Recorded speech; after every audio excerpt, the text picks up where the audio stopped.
Sam Warburton backs Nigel Owens' call to speed up game amid head contact delays. Wales and British and Irish Lions legend Sam Warburton has echoed former referee Nigel Owens' calls for rugby to be sped up, arguing that excessive time spent reviewing head contact incidents is damaging the flow and watchability of the game.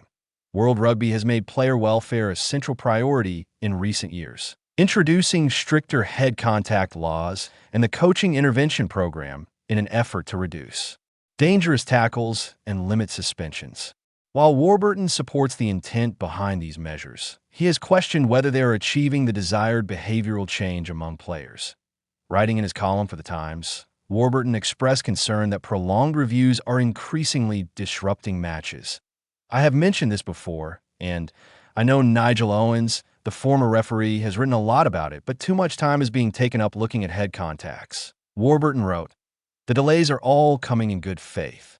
Because the game is entirely right to focus on player welfare, it is probably doing a lot more than many other sports in that regard, and the officials are only following orders. But has it gone too far because of the inconsistencies involved? The momentum of matches is being killed too often."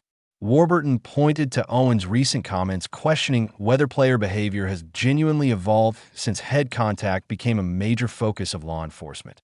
In a column, Owens raised the question of player behavior and whether it has actually changed. "It is a good point," he said. "Have players really altered what they're doing in the 8 years since then? I'm not sure they have." The former Wales captain stressed that while reckless and dangerous acts deserve firm punishment, some level of head contact is unavoidable in rugby union. Head contacts in rugby union are unavoidable. "I have said that before, and I will say that again," Warburton wrote. "The ugly, dirty ones are rightly being punished, but while we can reduce the general number, players also have to take responsibility." Warburton suggested that referees are increasingly being left with little choice but to intervene, partly because players are failing to adapt their tackle technique.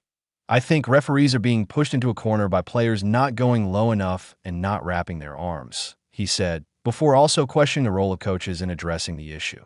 Is there enough work being done on training grounds on tackle technique? What we see in games is often the result of extreme fatigue and the intensity and speed of matches, and getting it right in those circumstances is very hard. But are we doing enough to reduce the regularity of these incidents? He added that certain situations, particularly head contact at rucks, are exceptionally difficult to avoid and should be dealt with more pragmatically. Head contacts at rucks, such as the Jack Morgan incident on last summer's Lions tour, are particularly difficult to avoid, Warburton noted. "Let's use a bit more common sense, realize it's a clear out, and move on." In closing, Warburton warned that while rugby's efforts to improve safety are necessary, they must not come at the expense of the sport's appeal. "Rugby has never been perfect or safe, and never will be," he concluded.